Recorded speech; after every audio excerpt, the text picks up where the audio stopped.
right, welcome everyone to Impolite Company on the www.gcpr.live network. It's the show where we do what, the old adage is that you're not supposed to talk about religion and politics in polite company. Well, that's worked out so very well for both religion and politics.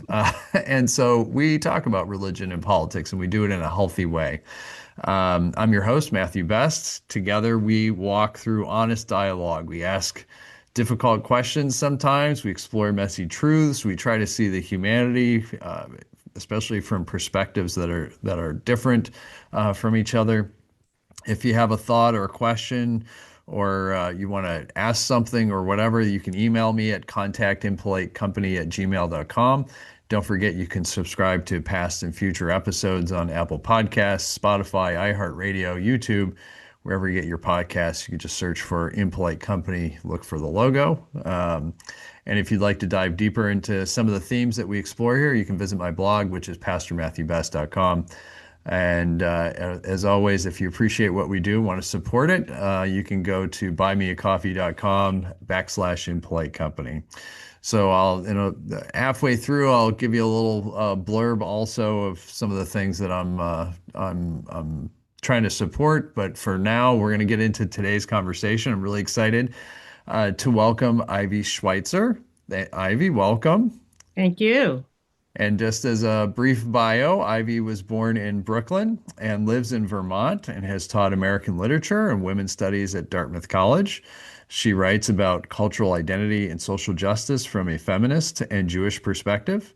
Her poems have appeared recently in a variety of publications, including Passenger, Ritual Well, Tikkun, New Croton Review, Mississippi Review, Spoon River Poetry Review, the New England's Poetry's Club's Prize Winners Anthology 2024, and the Mountain Troubadour. Finishing Line Press published her debut solo collection, Dividing Rivers, in 2025, and you can find out more about her at her website, which is sites.dartmouth.edu/Ivy Schweitzer. So, Ivy, thanks so much for coming on to the show. I really appreciate you taking some time to be here today.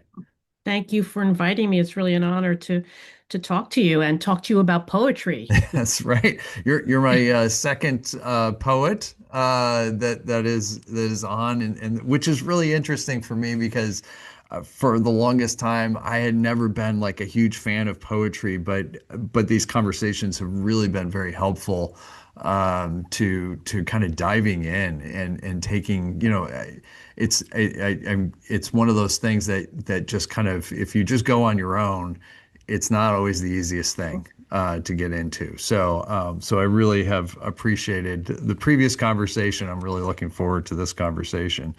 So I'm going to ask you the same question I asked before, which is why poetry? How did you get into it? It's such a good question. I mean, I think I was born a poet. I just can't remember when I wasn't writing it or thinking about poetry as a little person, a young girl. But I didn't do it as my profession. I was a scholar. I was a scholar of poetry. I taught poetry. So I was really approaching poetry from that perspective for, 40 years. Um, and somewhere around 2015, I decided I really wanted to renew my relationship with poetry and not write scholarship anymore. Scholarship seemed, how many people read your scholarly Right. monographs, right? And I thought my work was really interesting. I wrote about friendship. Actually, my my academic specialty is early American literature. I know more about the Puritans Oh, than most people oh, do. and I'm going to stop you right there because I have an interesting relationship with the Puritans. As a Lutheran pastor, I am not a fan Of of the course. Puritans. Yes, So of like, I've course. talked about that before. I'm like, the damn Puritans have it screwed up so much of this country. Yeah, people we love to hate. Yeah, No, right. so and so that's very interesting. And there are not many women, but I was writing about the Puritans from a feminist perspective, Sure. which is very Yeah. interesting. And on the edge of my field, I stopped in the 18th century. I did a lot of work on a Presbyterian minister whose name is Samson Occam, who's very important for Dartmouth because he was the student of the founder of Dartmouth Oh, College, who was okay. a congregational minister. It's all related. Yeah. At the edge of my field was Emily Dickinson, and I Okay. taught Dickinson, but I didn't get into her. In about 2015, I say she called me, and spent I concocted a project where I got money for this project from Dartmouth Hmm. to spend a year blogging each week in a week in her life, in 1 year of her life. And I chose 1862 because it was the height of the Civil War. Yeah. And most people think of Dickinson as withdrawn and quaint and apolitical, but in fact, she wasn't. She was very involved in current events and what was happening, and the conflicts around the Civil War, and her poetry reflects that. So I wanted to change people's ideas about Dickinson and show her as as a woman in her moment, in her historical and political moment. Anyway, I spent a year doing that, and but I did it to renew my own relationship with poetry. It was really Yeah. not from a scholarly perspective. It was like, what was this woman thinking about and doing and wondering about, and the people around her. Anyway, and you can look at that. It's called White Heat. There are 52 blogs. I send it out Wow. every week. I'll send one out. I'm still updating them and sending them out, and they're really fun and interesting. And talk about poetry is difficult. Dickinson is hard. She Yeah. is difficult. So it's fun to do Dickinson with a little bit of help. Anyway, so that got me back into writing my own poetry. Mm. And then this particular project, Dividing Rivers, it was the summer of 2020. And I remember exactly where I was. We have a sailboat and try to spend as much of the summers sailing in the Penobscot Bay of Maine. My husband was not born in Maine, but grew up in Maine.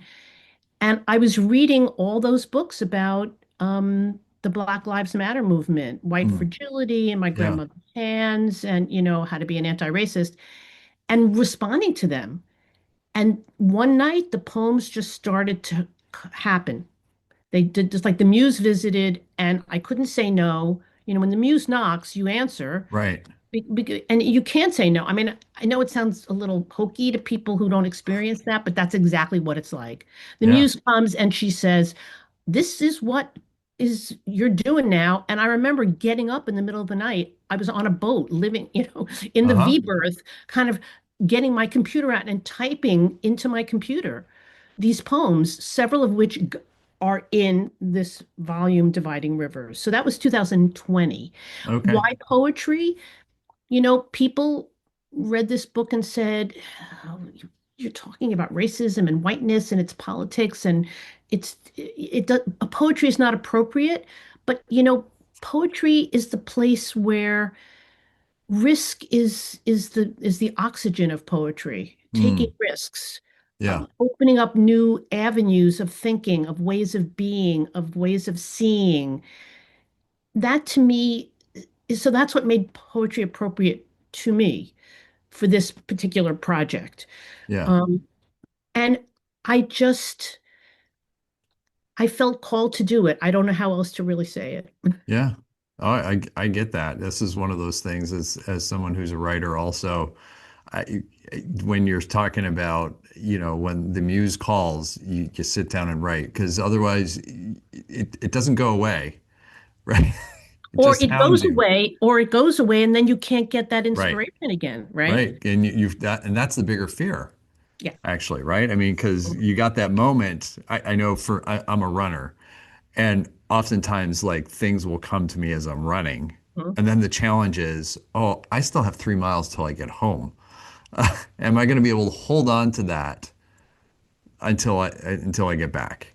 Well, Um, I'm a runner too, yeah, and here and it's kind of like walking meditation in yeah, some way. What I do, and my second manuscript of poems, which I hope I get to talk about because it's on a specifically religious subject, yeah.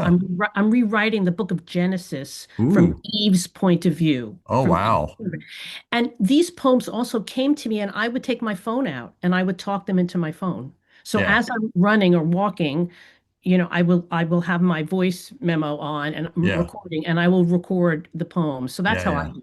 Because There the you go. same thing happens to me when your body is occupied, Yep. the mind is free to really access that Right. unconscious stuff that's roiling around. So, right, Yeah. yeah. So I want to ask you about the title. Where's the title? What's the inspiration for the title? Right. Well, there's a few poems. There's one poem called Dividing River, which takes Hmm. place in my local um, town where I live in, a small town, rural town in, well, not rural, small town in Vermont. And it's about my daughter encountering anti-Semitism when she Mm. was in middle school. And it was, I don't, it wasn't intentional. It was painful, but it wasn't intentional. And and in the poem, that poem is right at the middle of the volume, and it's the mother figure, me, the mother figure, realizing or comparing the kind of uh, it's like microaggression, the kind of unconscious anti-Semitism that the little girl experiences that the parents have to explain to her. And I compare it to the Connecticut River because Mm. our town is right on the Connecticut River and we're on the Vermont side, which we Okay. chose to be on the Vermont side lo these many years ago so we could vote for Bernie Sanders when we Okay. first got here, who's not a Brooklynite. I'm from Brooklyn. He's Bronx. But anyway, Uh-huh. and both work. Dartmouth College is on the New Hampshire side. Hmm. So we are kind of interstate commuters. My husband also teaches or taught at the college. We're both Okay. retired. Um, and so what you learn about that river is the geology of Vermont and New Hampshire is really, really different. One is Yeah. granite and one is Yep. marble. Yep. So that river became a kind of image for the what separates us, what seems ineluctable, what Yeah. seems geologic, what seems archaic, Yeah. these differences. And by the end of the volume, so that becomes an image, there's a poem in which the dividing river really becomes a form of transport and a form of connection. I try to end it on a kind of, yeah, a kind of Yeah. happy note, um, where the world is saying to the speaker, here's the place to cross over. So it Yeah. kind of ends with, well, we're separated, and here are these rivers, but the rivers can also be a form of transport. We can be bridges, we can find bridges, or how do we find bridges? How do we build bridges across the divide? So I think what I'm trying to say in that title is we can't erase the rivers. We can't Yeah. erase our differences. We're all different from each other, Right. White Right. people are all different from each other. Black people Right. are all different from each other. We can't erase them. That is a fact. So how do we find ways to negotiate that and cross over and make connections and find common ground? So I think that's, you know what I mean? Yeah. So the image is supposed to be both positive and negative. You know what I'm saying? Positive Oh, and negative. absolutely. Yeah. I think, and this is probably something for I can almost I feel comfortable in saying that regardless of where people are from, there are so many rivers. And I have yet to find someone who doesn't have some kind like the waterway has not impacted in exactly what you're talking about. Right. So I'm from outside of Rochester, New York. And so it was the east side of the city versus the west side of the city. Mm. And the difference is because the Genesee River runs directly through the city. And it's a real divide that happens. I live in Carlisle, Pennsylvania. I work in Harrisburg. The Susquehanna River runs in Mm. between those, to the point that when I came here and I learned a little bit of the history, they call them the East Shore and the West Shore, which I always thought rivers don't have shores, but East Bank and West Bank has different connotations. Uh, and but the back, if you go back several decades, the slang about these shores. where there was the white shore and the black shore, Oh, interesting. right? A physical divide Mhm. that Mhm. takes place. And if if for I wasn't from this area and I didn't know that kind of history and everything, and there's still this kind of, whether it's spoken or not, there's still some of this kind of left over, and that figuring out how to Mhm. traverse across it. I still get questions. Oh, you work over in Harrisburg. And I'm like, yeah, they have these Mhm. wonderful things called bridges now that you can cross and you don't have to wade across the river. Uh, um, but yeah, so I totally get what you're talking about with that geographical sense, and I really appreciate the hopefulness of that as well, and the recognition of, yeah, this stuff exists, and so it's Mhm. not a matter of erasing it. It's a matter of how do we deal with this. That's Mhm. really good. Yeah. And I think that probably gets into the next question that I was going to ask, which I think you partially answered, but maybe you want to expand on, is what do you hope, yeah, that your poems, what kind of impact do you hope for these poems? Mm. Well, you always hope that people read you with an open mind and the poems touch the reader in some way and change the reader in positive ways. That's always the hope. Um, it, I've been reading a lot about white poets, poets writing about whiteness, what audience expectations are. I know for this book, I had several poet friends read it who are people of color, and uh, I was anxious about their responses, and to some extent, their responses were negative. Why are you Hmm. writing about things that are hurtful to Black people? Why are you writing about white attitudes that are hurtful to Black people? And I really had to think about that. And there Yeah, were poems that, for that reason, that did not get in the book that I sure. felt were painful. But I felt that there's not a lot of honesty or frankness about whiteness. White people don't see white as a racial issue or a race or an Yeah. identity, a racial identity. So I felt that there was some value in modeling that, at excavating my personal history of coming to awareness and wakefulness about my white identity and how it was shaped. Because what I came to realize in reading this book is that everybody's idea of whiteness is different. Everybody's experience is different. Mine is urban and Jewish and feminine, and how that all impacts is very different from yours growing up in Right. Rochester Right. as a man, right? So I felt there was some value in seeing that child consciousness that which is, it's not innocent, but it's naive and it's tries to be colorblind, it's liberal, it's racist. I wanted to give voice to that. And again, with the dividing rivers, not erase it. Hmm. Right. So as I told you, there's a poem in there it started out calling White Me a Checklist, Hmm. which then I rewrote under the pressure of the comments by these friends and mentors, people of Yeah. color, who was saying, really, Yeah. Ivy, that's really what you thought? Like, look at it again. I mean, they didn't quite say that's racist. Sometimes they Sure. did, but Yeah. it's like, really? Like, let's look at that. And so I rewrote that poem, but I left the earlier poem in and it's all crossed out, right? So you can actually see the archaeology, the geology of my thinking, of Yeah. my working through the issues about whiteness, which I'm not finished working on. Right. It's ongoing.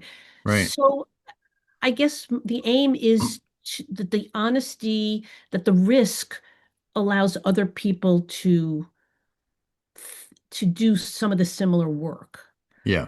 Um, I remember years ago, I taught a course at the request of of a white student on novels of interracial friendship, Hmm. which was not my field, and I didn't know about it, but I'm a professor. I knew how to work it up, and there's wonderful, wonderful novels by women of color and white women writers, especially from the South. A lot of Southern women writers have written novels. And what I found is that it was so much easier for students to talk about racism, bias, and prejudice when it's a character in a Yeah. in a novel or a film than when it's yourself Oh yeah. or your family. Yep. And so so I was hoping that would happen with this book that, okay, I'm opening myself, making myself vulnerable, showing you the not so nice, the ugly parts and the ugly parts. There are ugly parts. My parents, Yeah, sure. my community's attitude, oh, let's just pass, let's just not, rock the boat. Yeah. Not so nice, but how else, if we can't name it, how do we go move past it if we can't name it and see it? Right. So that's what I was hoping. Yeah, that's reminding me of there's a book that I read a couple years ago by a Jewish rabbi on repentance and repair. Hmm. Um, uh, uh, I can't remember her last name, Danya. I can't remember the last name, but that very notion that you were just talking about of we have to name what the hurt is, we have to name what the actual thing is before we can get to. Otherwise, we're doing the typical. To me, it's a very typical American thing is that we're bypassing the actual pain. We're just, oh, let's Hmm. move on. Let's move on. Oh, that's the past. And we just don't deal with the past ever. Right, right. So I do want to get into some of the poems. And you had given me a list to look at, and I read through those. The first one is against sleepwalking, and I'm wondering if you have it in front of you, if you I wouldn't do. mind reading it for us. And then I have just there's one thing that really just like stuck out to me, so I want to so I just want to talk about that a little bit. But yeah, if you wouldn't mind reading it. And I should say this poem started out as a response to, let me get the exact, it's in the notes. Um, Whoopi Goldberg's comments on the TV show The View that happened on January 31st, 2021. So Whoopi Goldberg says the Holocaust, she says, quote, was not about race, for which she was publicly upbraided and suspended from the show for 2 weeks. And that got me really thinking about the whole issue of race and a cultural identity like Jewishness. So Yeah. that's where this all came from. But then the poem changes because the poem becomes what it wants to become. Okay. Yeah. Against sleepwalking. It is easy to forget. As a Jew, I forget often our whiteness is honorary, tolerated, from the Latin word for bearing, carrying, and enduring pain, claimed by moneylenders, suffered to underwrite white. It is easy to forget that all bias squirms in the same suburbs of the lizard brain, nasty with fear, bruised egos, swamp gas, adrenaline. It is easy to forget how readily I passed in a scrum of others without the root of light by which to bear, carry, endure until I became what I had passed into. Hmm. You know what really struck me about that.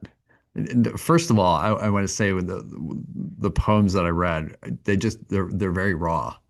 It's like that has this feel, right? It's like you said, very vulnerable um, in that, and I really appreciate that. But the statement of whiteness as honorary, honorary whiteness. The book I'm currently reading, and this was great timing because of this. So the book I'm currently reading is called America for Americans. It's the history of xenophobia Mm, in America by Erica Lee, and it's showing the progression of racism, of whiteness, and all that type of stuff, right?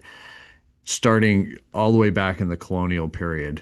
of the different groups, which are, I guess the best way to describe it would be discriminated against, Hmm. um, as well as and then become considered white, Hmm. versus the contrast of the groups that are always trying to be erased. Yes. So it's kind of like this kind of continual progression that takes place is you're either trying to be erased or you're moving in the direction of whiteness. And there's it's how does that happen? Usually in the sense of so like one of the chapters talks about Irish Americans, and Right. before that it was German Americans, which were discriminated against, and then the Irish, who the author talks about the idea that the Irish oftentimes would be harsher against the black African folks because they wanted to be they were in this in between land, if you want to think about it that way, and so they wanted to be able to show those that were considered white that they were one of them, type of thing. This is obviously simplistic, breaking it down, Right. um, but there, wow, I just like I read this and I was like, wow, there's just a history of groups that have been on, and there's it's not a nice like all of a sudden one day you're just, oh, there. It's this kind of muddy progression, I guess. I don't even know if that's the right way to describe it. Which sounds weird if you're, if we're Mhm. progressing towards, I don't know. Well, Anyway, it's not, I mean, I wouldn't say it's a progression. I mean, it must seem like a progression to groups that come and want to participate in the American dream. And how do yeah, you do that? You sign on to the right. norm, but it makes whiteness the norm, Yeah, right? It yeah, makes whiteness the norm. And in some way, even if you're a person of color, if you act in a certain way, you can become part of that right. ruling majority group. So the question is how to disrupt that. I mean, the book that my circle read is Matthew Jacobson, How the Jews Became White. Uh, And it's a very similar kind of history. Well, yeah, the Irish became white, and then the Italians became white, and then the Jews right. became white. The Jews became white by lending money, Yeah, by being the money lenders, and that's what that poem refers to. yeah, So yeah, we were allowed in because the Jews knew how to make money, and they were kind of smart and cagey. Well, the reason why was because Christians weren't allowed to handle money. That right. was, it wasn't Yeah. that Jews had any more knowledge, I think. It's just that, Well, somebody had to do it, and right? this kind of speaks to the idea of why groups are led in is because it's not about the people of those groups that have value. It's the things they do Yes, that prop up a system, that's right? right. That's Because again, the earlier groups, you have like the Germans who then were finally seen as true Americans, or whatever the language is, because they fought in the Revolutionary War. hmm. And so it wasn't so much about them as a people, it was they were useful, Hmm. and they propped up the system, and so then they could be trusted because they were part of a system. Oftentimes we'll talk about the idea of systemic sin, and the, and again, in American culture, the communal nature gets lost or trampled down, Right. especially in Christianity.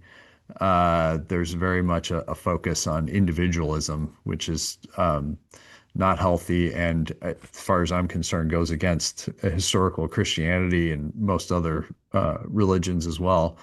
Um, but that's the part, like, if we're not going to look at the systemic nature of things, we lose sight of why do these things happen and Okay. how are we caught up in them? They're beyond our control. And how do we Um, change them? right, right, But they're not innate. They didn't come down with the Ten Commandments. It's right, not right. We right, we constructed them. They were right. constructed, and they were constructed in some way by the Puritans, to talk about them. Sure. who had to define themselves when they came here, had Yeah. to define themselves against the native people, Right. right? I mean, I think we've just been watching Ken Burns's The American Revolution, which is really so eye-opening. Yeah. And the story of how Native Americans are treated by the British and the Americans, and how freed, or enslaved people and then freed slave people are treated, is really astounding, because the Americans, do not come out looking good. Oh They yeah. Of course We do not. not come out looking good. Right. And it's because, how does the majority has to define itself against some other group, Yep. right? And so the question is, how do we one of the questions I keep at, how do we disrupt that? How do we Yeah. disrupt whiteness as the unspoken norm? Yeah. Why is it the norm? Right. Why, Because what? this, as much as it gets created, it's also then propped up because we continue to Exactly. choose to participate, because the cost oftentimes feels too great Yeah. to And we not. define success in such monetary Oh ways, yeah. in such material ways, Yep. that you have to the only way to achieve success is to buy into Right. those set of structural distortions.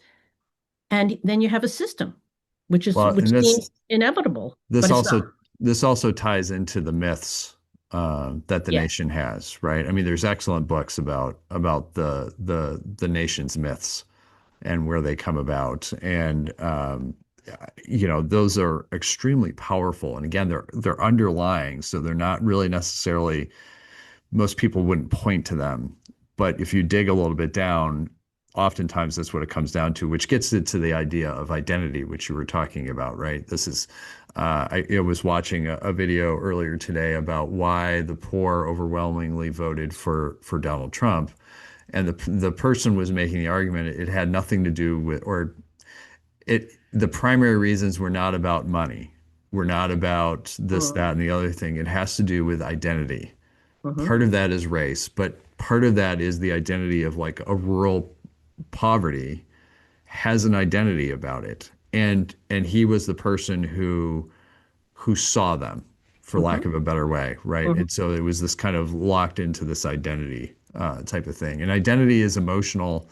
There's, this is where I've made the argument of fact checking oftentimes is a waste of time, because that's Mhm. assuming that that that's what the facts are going to change someone's mind, and they're not.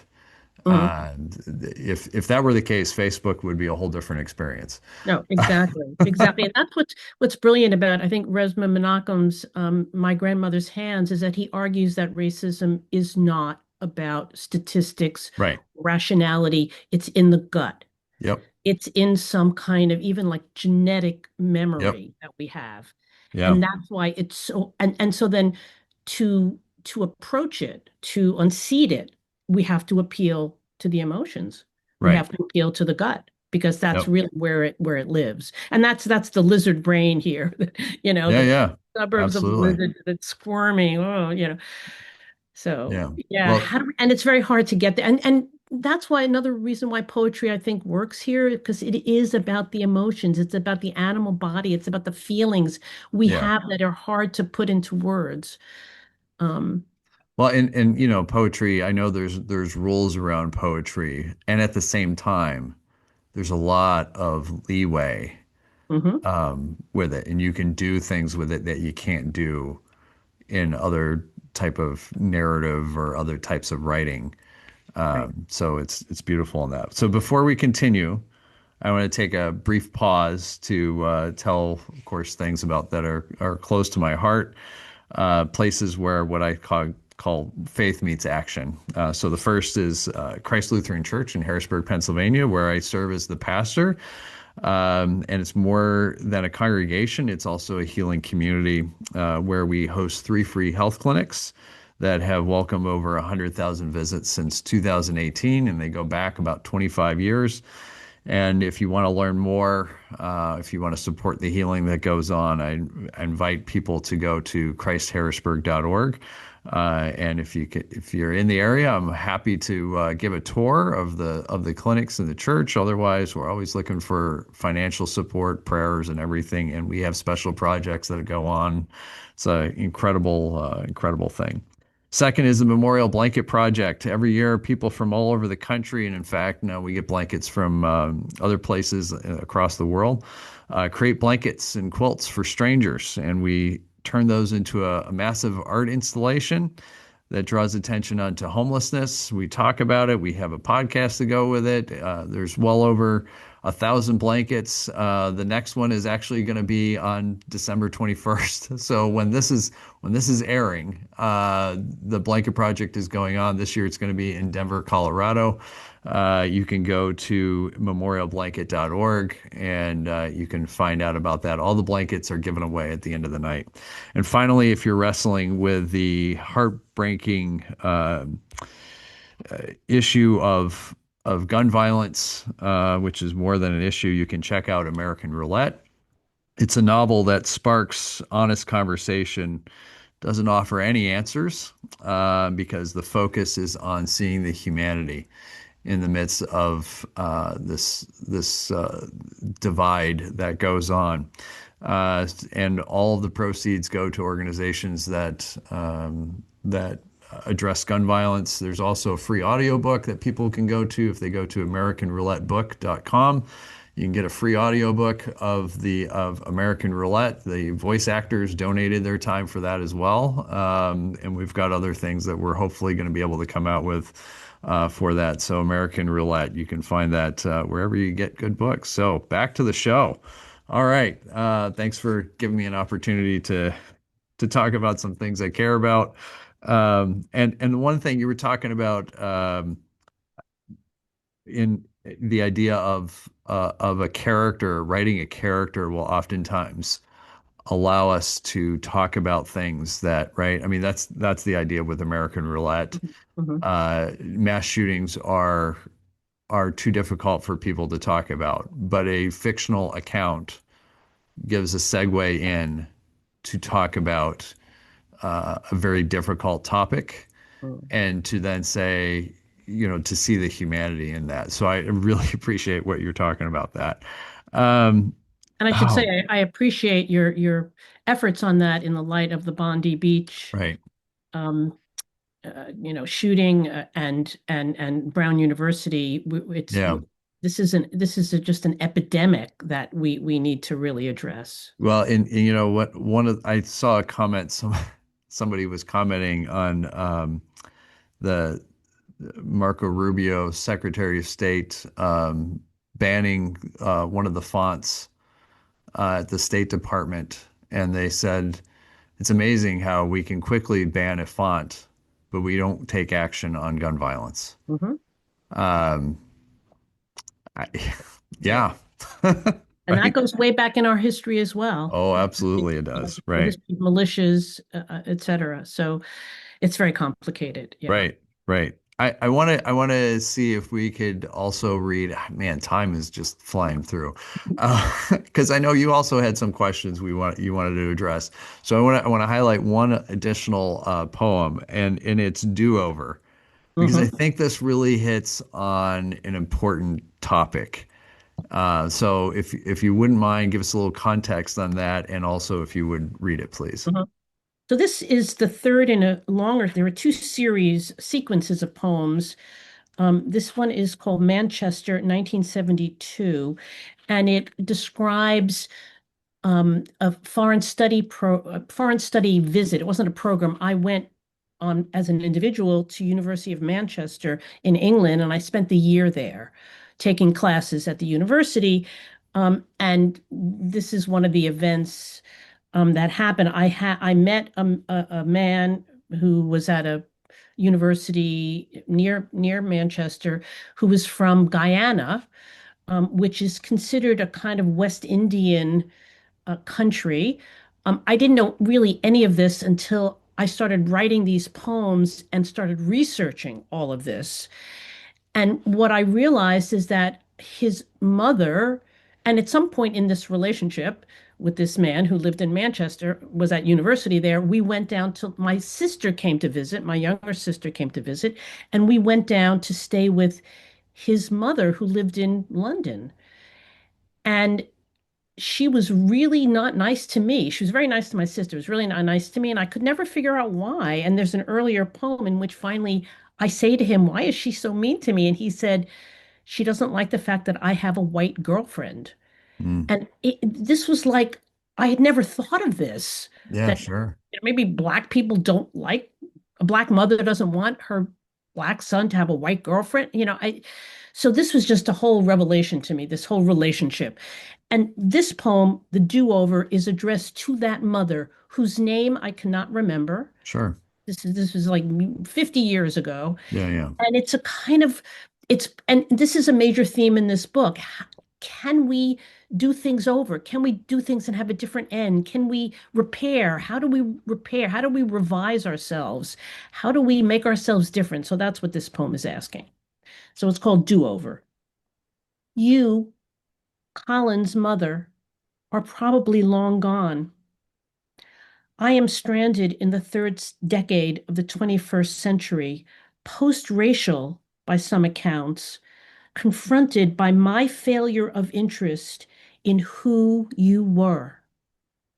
When your only son arrived at your Brixton flat with a hippie white girl, American no less, you sucked your teeth, gave me the stink eye, a lumbering obstacle to my 1970s study abroad jouissance. Can we have a do-over? Meet at some Soho pop-up and sift through racks searching for the perfect, useless, what you call frock, or stroll into the Shoreditch Face Bar, redolent with aspiration, where you could achieve the best you and I could achieve the best me, perceiving each other through the grift of newness, sipping mineral water laced with lime. Who would serve us? Edgy artists of the articulate brow, or immigrants from yet another wave doing mani-pedis, blurry photos of distant loved ones tacked on the walls? Would you be willing to forgive my obtuseness? Could we untangle the scripts we played into and out? Is it naive to think I could select a rich shade of coral lipstick to complement your skin tone, and it would mean only that? And you could steer me away from the black leather miniskirt with zippers askew, and it would mean only that. And we could embrace the striving artists and immigrants and our prior and present made up selves. Yeah. Wow. It's just so very striking in the sense of don't we all want to do over? Right? And I think the thing I really appreciate about this poem is in one sense you're doing the do-over Yeah. because you're seeing her humanity, you're seeing your own. You're like you're doing the very thing, and of course it's not possible for her because I'm sure she's long since passed away. Um, but at the same time, here's an opportunity of some kind of mending of relationship in it. So yeah, I really appreciate that. Can we go shopping together Right. and hang out? Right. In a way, and then there's this whole issue of the face bar where you get, a new you made up. And so the made up, the makeup, Yeah. the kind of, can we make ourselves up? Yeah. Can we crack the shells of ourselves and really rebirth ourselves? I mean, that's in some sense what I'm asking. And it's hard for a lot of people to do that because it's scary. Right. It's vulnerable, right? I mean, that's the biggest thing. Relationship is about vulnerability, and I, it's dangerous for Mhm. folks because you could possibly get hurt. Yeah. Right? But aren't we oftentimes getting hurt regardless? Well, we're getting Uh, hurt by not right. reaching out and not connecting. Right. That's Exactly. right. Absolutely, right? So yeah, that's good. Thanks for reading that. So I know you had some questions as well. Well, you've answered some of them, especially with talking about the kind of initiatives that you're sponsoring. Yeah. And I mean, so my question was from a religious point of view, how do we ask people to take accountability, to take Mm, responsibility? I think that's a hard one, because things are so personal these yeah. days. um, it's hard for us to step out of the personal and look at the structural. And Yeah. I don't think they're contradictory or Yeah. exclusive. I think we have to have double vision, look at the individual, where I stand in the Yeah. structure and in the system and how I prop that system up in order to be able to say my one personal change or revision can actually disrupt that system. So Yes. that's my question, for you. Do you see that working for people, for your congregation, for organizations that you work with? Yeah, I think there's a few things, and I'll see if I can remember them. All of them. This I think gets at what we were talking about before. But part of the Lutheran lens of Christianity, and I'll speak about it that way, is a belief in both and. Mhm. It's not either or, it's both and, which also makes Lutheranism not popular in the United States. Um, as much as people like to claim that the United States is a Christian nation, which I disagree with, it's a certain brand of Christianity that they have in mind, Mhm. and it's not Lutheran by any stretch of the imagination. So that both and part, you're talking about the individual and the communal aspect of it. It's both and, right? Because that's what that's who we are. We were made in the image and likeness of God, and that has to do with, yes, we're individuals and we're part of something. We're part of creation. Mhm. We're not separate from creation. We're a part of creation, and science even, will match up with that and say, look, we're made from the same stuff that the ground is made up of, right? Atoms and all these type of stuff that just gets transferred back and forth and all that type of stuff. So that's a piece of it. But I really, there is this element of what we're up against is a strand of Christianity uh, that that has been here for a long time. You're talking about the Puritans. Which gets into a larger human issue. I mean, the Puritans, my understanding of their history is they were in England and they were trying to force these what they would call reforms on the Church of England, and the church didn't like it, and so then they left to the Netherlands because they thought, oh, there would be freedom of religion. Their definition of freedom of religion is the freedom to impose. Mhm. And they didn't like that Netherlands weren't going to follow suit. And so then they came here because then they could set up little theocracies. Mhm. Right. And so that's been a long time human problem or challenge or whatever you want to do Mhm. it is this sense of, if you want to think about it in this broader term, of a fundamentalist outlook on things. And regardless of whether we're talking about fundamentalist Christianity or any other type of fundamentalism, that can be religious or political, there's this strain. And it's always it's a minority view, but it has a large impact. And I think part of this kind of gets into what we were talking about before about the assumption of whiteness as the norm to be measured against, right? And fundamentalism takes that approach. And so what I see as effective is starting off with that is not the norm. And so, for us as a Lutheran congregation, we're looking to not just worship Jesus or anything like that, but to how do we follow? How do we live into the things that he taught? Mhm. Which there's a whole lot, for me, I always talk about when he was talking about the kingdom of heaven, he's talking about shalom, the very notion of shalom, wholeness, right relationship, all of that kind of in there. And so how do we live into that? And so it's not a matter of fighting with the fundamentalist outlook, because that's never going to succeed. We talked about this before, of the notion that I can't change someone else's mind. When I look at scripture, regardless of whether I'm looking at the Hebrew scriptures or the Greek New Testament, I, I see God is always invitational. Hmm. God is always invitational, and that's how things change. And so this gets into what is it? It's there's another book that I read recently called How Minds Change. Hmm.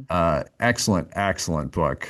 And it's the science and kind of the sociology behind how minds change, not how to change minds, how minds change. And example after example of all of these have to do with, again, it's not about fact checking, it's not about trying to convince or anything like that. It's about seeing the humanity in the other.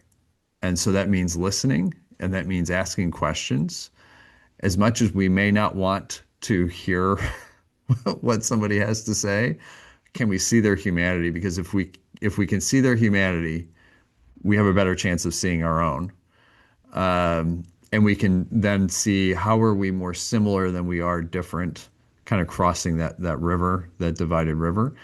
And then also then humanizing, right? So it's getting away from whatever, like, we have all these social issues that become debates. So it's kind of the same thing. The reason why American Roulette was written is this was in response to a mass shooting Hmm. that happened that I did not have any personal connection to. But it was the response that bothered me. That I'd seen, we'd seen a million times, right? We get a shooting, we get some politicians that offer thoughts and prayers, which as a pastor feels like a form of blasphemy, because this is an excuse to not do anything. And then people talk past each other with their preferred statistics, and then nothing happens. Hmm. And right. And so then I thought, well, what's missing here is the humanity. Hmm. We're never going to deal with this unless we see the humanity of not only the victims, but the perpetrator and the community and the responders, and all of it. Because then when we see the humanity, when it's enfleshed, it's no longer an abstract issue. Right. And That's it's right. messy. It's That's messy. the key. That's the key. It's Right. it's enfleshed, it's messy, it's complicated. There aren't nice, easy answers. And when that happens, well, then guess what? Now we have to be together, Right. Right. because there aren't nice, easy answers for Right. these things, right? Yeah. Like banning all the guns is not an answer, honestly, and it doesn't work for everywhere. Like I've been out to ranches in South Dakota.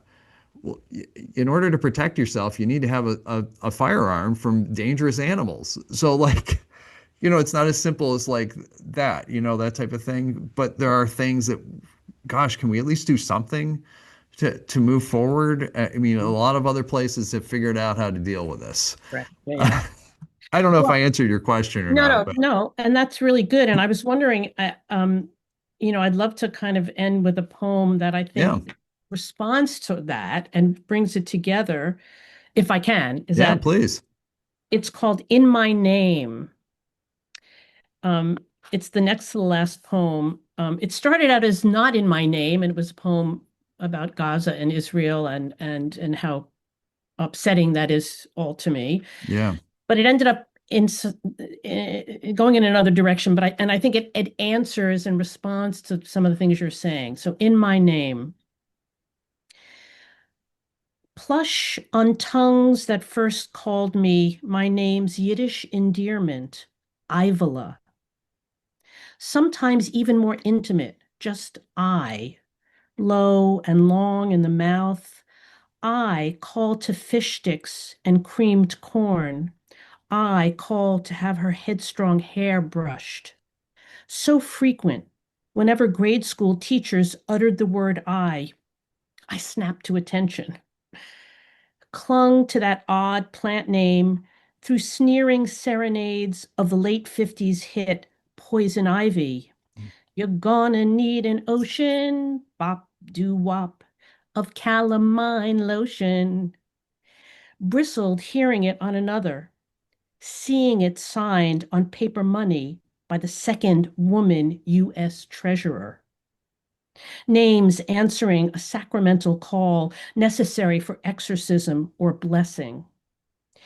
Grown years later, meeting a person of the same name who presented black and male and not green at all, who hailed me mouthing our name, Riley, gingerly, like twins separated at birth, like he'd already spied me bare-assed, fate or mothers having plucked the same image of vine and twining for this male outwardly so not me, my singularity cracked Mm. in half, broke me open.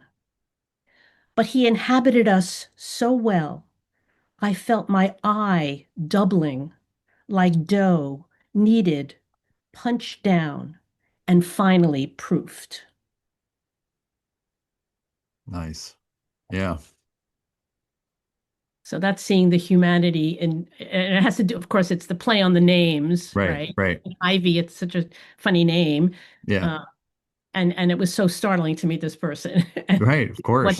that, um, and how do we open our individual humanity to include others and difference Yes. and to not lose our moral compass. I mean, I don't Right. think you're saying we don't condemn Right. and we don't criticize and we don't want to revise what we find morally Right. abhorrent. That's not what it's about. Right. But how do we open ourselves to a larger notion of humanity? Yeah. I think the part that I would add in is the fighting doesn't become the central focus, Right, right? We don't start from the conflict. We start from what are we grounded in? right. And And the then, common ground. right, what are we grounded in? And we're going to come across conflict. That's just a part of humanity. It's part of life. And so then when we get to that, we can approach our conflict from again, what are we grounded in? And so if our grounding is seeing the image of God in all others, well, then I can approach that conflict differently than seeing someone as necessarily as an enemy. Whether they see, I can't control how they're going to see Mhm. me, Right. but I have some sense of control, or at least some kind of response or influence over how I'm interacting with somebody else. Because oftentimes conflict ends up being really more of a projection, and more of somebody has an idea about someone else. And so wanting to get that response in order to confirm their belief, Hmm. if that makes sense. Yep. And so what am I doing to confirm a different belief or to challenge that belief? So I'm not responding in anger. I'm not attacking. I'm not doing all those things because that would just give justification for hatred. But am I able to see their humanity, which, like you said, that's not excusing, that's not looking the other way, that's not doing any of that type of thing. But it's starting with seeing the humanity, which then can get into, wow, gosh, that sounds like a whole lot of pain. Hmm. And if I were in that kind of pain, I wonder if I would respond the same way. Hmm.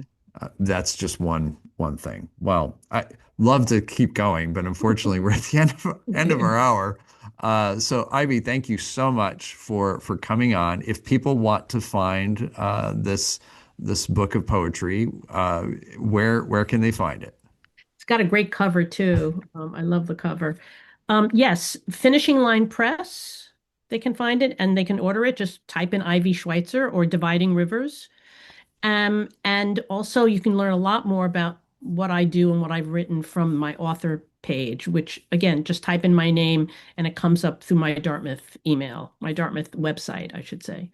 Great. Wonderful. Well, thank you again, Ivy. I really appreciate you coming on. The time just went by really fast. That's how you Yeah. know it's a good conversation. Yes. And for everyone else, I will see you all soon. I hope everyone has a wonderful holiday season, and we'll talk to you later.